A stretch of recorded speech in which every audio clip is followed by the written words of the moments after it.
Welcome back to 13C. Today we're taking a look at an air rifle. I know, it's the first one we've actually done here on the channel, and these things are nothing like they were when I was a child. I kind of blushed at them at first when you know, some of this stuff and some of the subscribers were telling me I should check these out, and so they're nothing like I was when I was a child. This is a break barrel, and we're going to get into it in a minute, but just so you know right out of the gate, this thing is pushing a 22 grain pellet, this particular rifle, about a 22 grain pellet at roughly 1,000 feet per second. Now that's a lot of speed coming out of an air rifle, in my opinion anyway, especially something like this. So let's dive down into the details real quick. We'll get into some practical uses. A lot of people use these for varmint and pest control, target shooting, places where you can't fire a firearm, but you can use an air rifle. You have to check your local jurisdictions, obviously, to find out what is and isn't allowed in your area.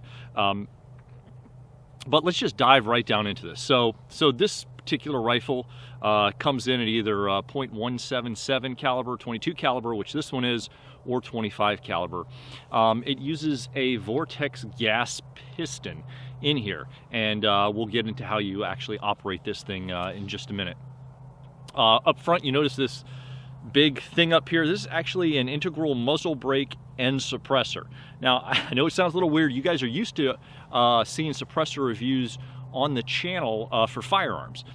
Well, this actually will take that gas sound and really drop it down, because when you're pushing something at 1,000 feet per second, you've got a lot of gas going down the barrel behind it, it's going to make noise. So we'll let you guys be the judge of how that is. So far, I think it does fairly well.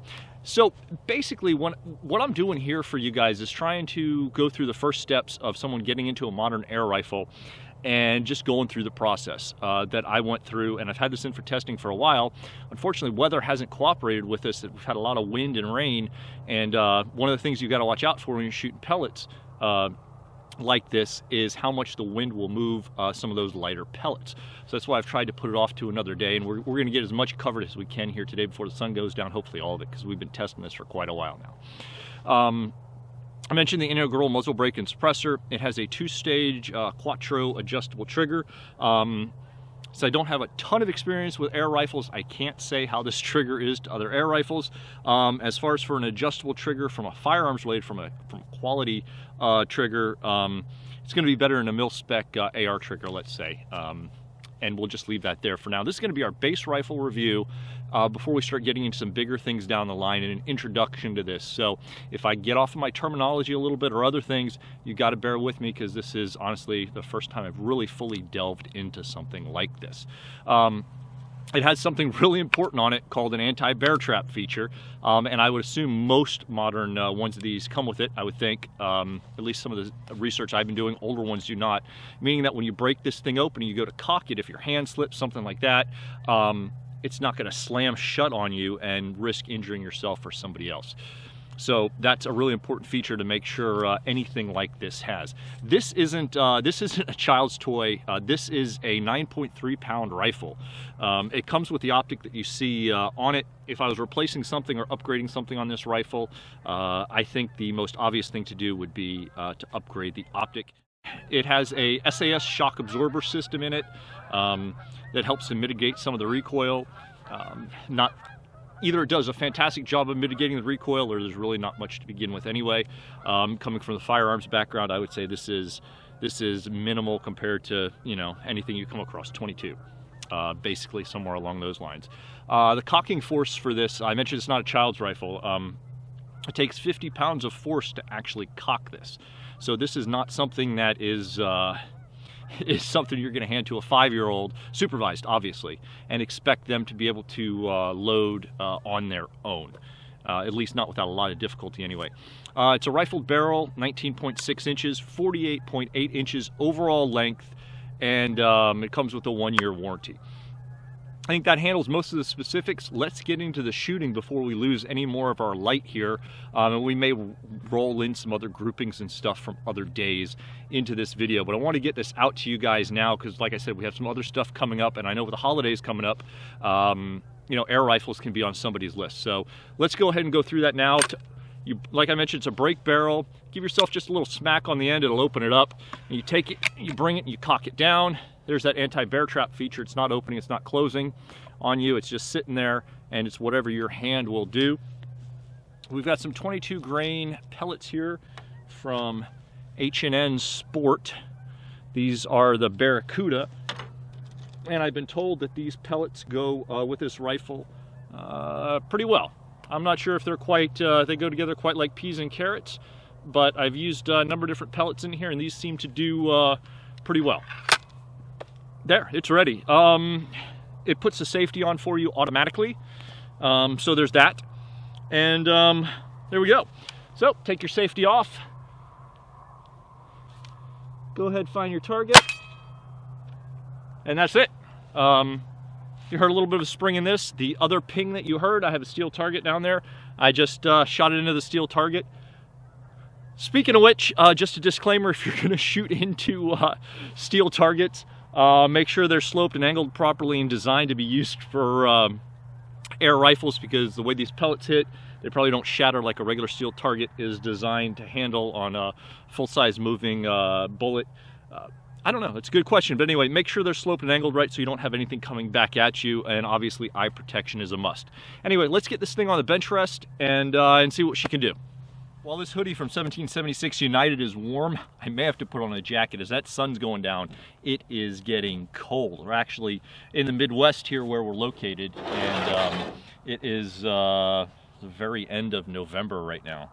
So it's actually a little warmer than normal today, but still, it's something that you know, you got to keep an eye on. So obviously, as you can tell, you can cock it from sitting down. It's not unreasonable for an adult. Probably a teenager would be somewhere in that line as far as strength-wise would be. It'd be something to keep in mind for that. Anyway, got a target down range.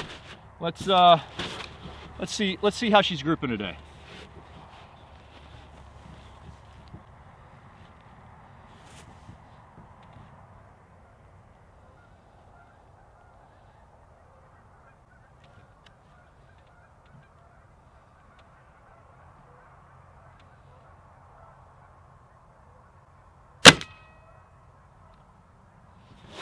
One.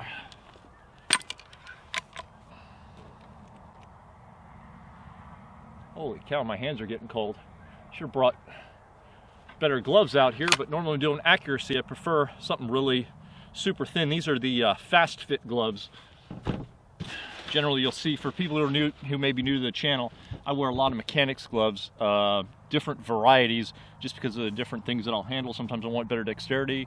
Use the winter ones when sometimes it's a little cooler like this, but then you start losing dexterity. And I'll wear the standard mechanics gloves when I deal with a lot of warmer, handling a lot of warmer firearms. Just to give me that extra level of protection.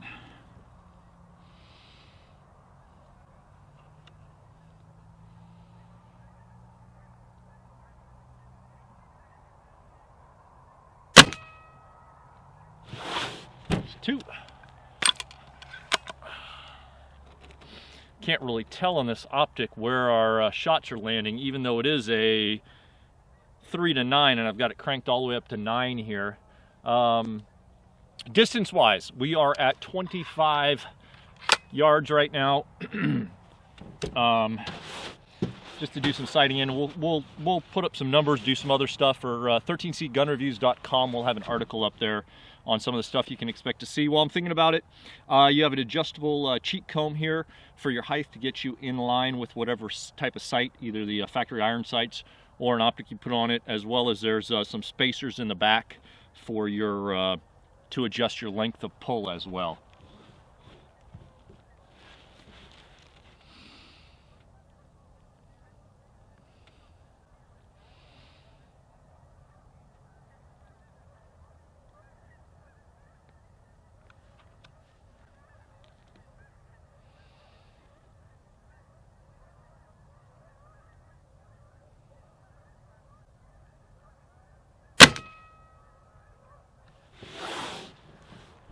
All right, there we go. Let's head down and take a look. So here we are downrange with our 3 rounds. We've got 1, 2, and 3 right here. Air rifles, this is probably a good idea to talk about that a little bit. Some of the different air rifles you have can have a slightly different hold, and it's hard to explain because, you know, when you're shooting for accuracy with a firearm, you don't really want to, you know, wrestle the gun and have all those body parts in motion either. So there's a little bit of a technique, and some people say you have to hold it a little looser. Some people say they find they have to hold them a little tighter. I don't know. We're going to put a few more rounds down here and see how she does.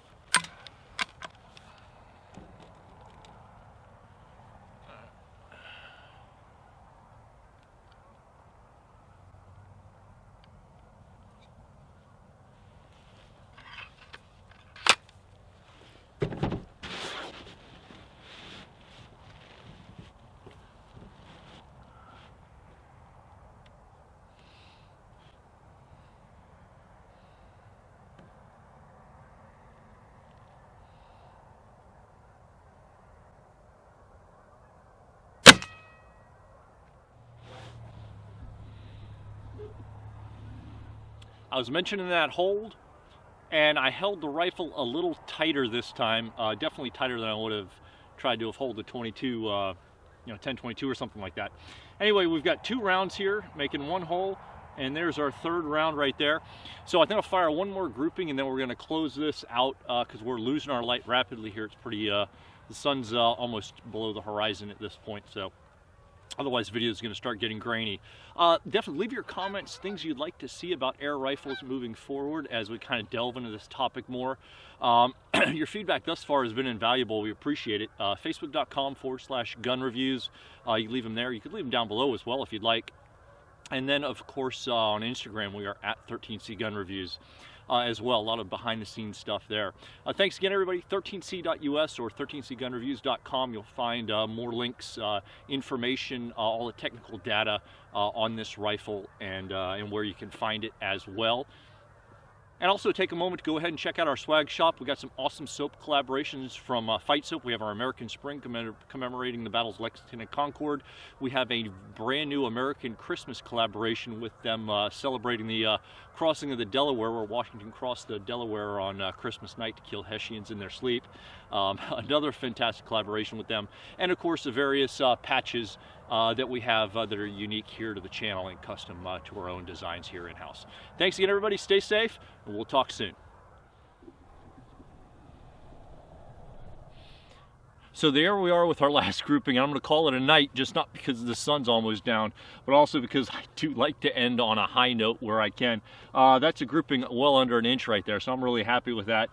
Obviously, our consistency-wise, at least mine anyway, today is kind of off, and I think that might come back to the hold. I find the more time I spend with these, because I spent a couple days out here on various times shooting, once I get the hold and the technique down, I can really tighten those groupings up. It's not just your trigger control, it's actually holding the rifle steady on that, and I'm assuming that's because there's, you know, on a firearm, you pull the trigger, trips, the hammer goes forward, hits the pin hits the primer, powder ignites, bullet's on its way.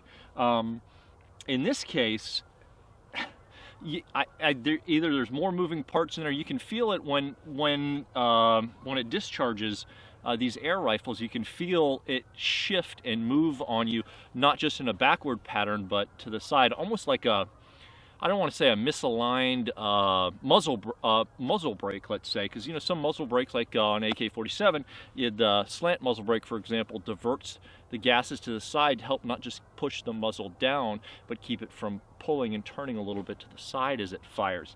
And that's getting to other things and a whole other can of worms. You can look back at previous articles and videos that we've done on that if you're more interested in some of that stuff. But I'm trying to process from a firearm side exactly what's going on in the air rifle, maybe before the projectile's leaving the barrel, that requires you to hold a little tighter than you normally would, because there's no recoil, so there's no need to really pull it tight into your shoulder, other than trying to tighten up these groupings. So hopefully that's not a rambling explanation and that makes sense to some of the air gunners out there.